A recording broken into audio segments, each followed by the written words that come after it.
The radiator of the yellow Jeep, affectionately named Bessie, let out a final, pathetic hiss before falling silent.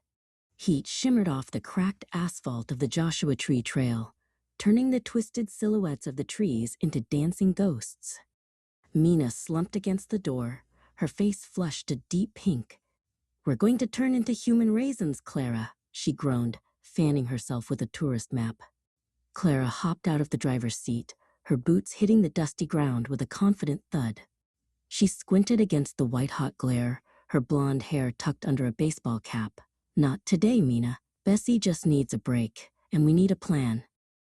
Leo was pacing in circles, his camera bag swinging rhythmically against his hip. He looked at his phone, then at the vast, empty horizon, his brow furrowed in confusion. No signal, no passing cars, and I'm pretty sure I saw a vulture circling us 5 minutes ago, he muttered, adjusting his glasses. Clara climbed onto the hood of the Jeep, standing tall to survey the landscape. She pointed toward a thin, gray smudge barely visible against the jagged rocks in the distance. "Look, that's not a cloud, Leo. That's wood smoke. Where there's smoke, there's a kitchen."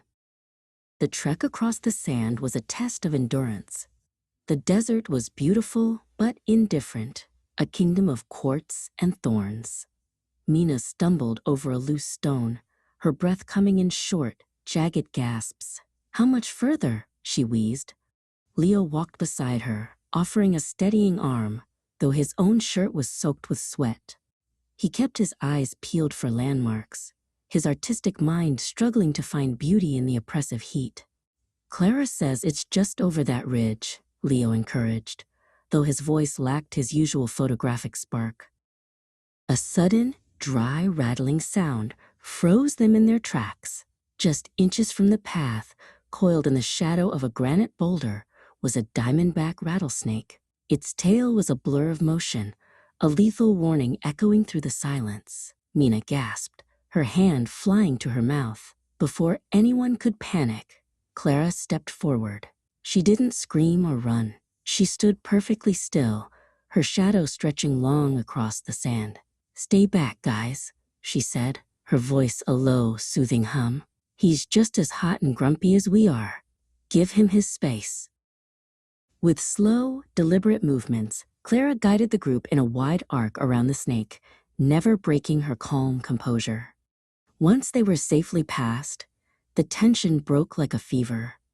As they crested the final ridge, the smoke Clara had spotted revealed its source, a weathered, sun-bleached shack with a neon sign that flickered weakly in the daylight. "The Desert Ghost," it read. Leo let out a dry laugh of relief, his camera already rising to his eye to capture the lonely, cinematic beauty of the outpost. "You actually found it, Clara," he whispered. The screen door creaked open to reveal an interior that smelled of frying oil and old stories. Behind the counter stood Hank, a man who looked like he had been carved out of driftwood.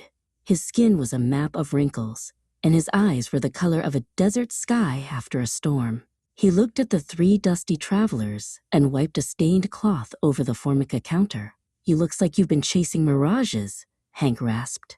Clara stepped up to the counter, her smile bright enough to light the dim room. "Just a broken Jeep and a lot of thirst, Hank." Within minutes, the table was laden with the greatest treasures the desert could offer. A mountain of chili fries, glistening with melted cheese and spicy sauce, sat between them. Beside it were 3 tall glasses of iced lemon tea, the condensation beads rolling down the glass like diamonds. Mina took a long, blissful sip, her eyes closing in ecstasy. "I think I've had a religious experience," she sighed. Leo was busy documenting the steam rising from the fries, the golden light from the window making the simple meal look like a masterpiece.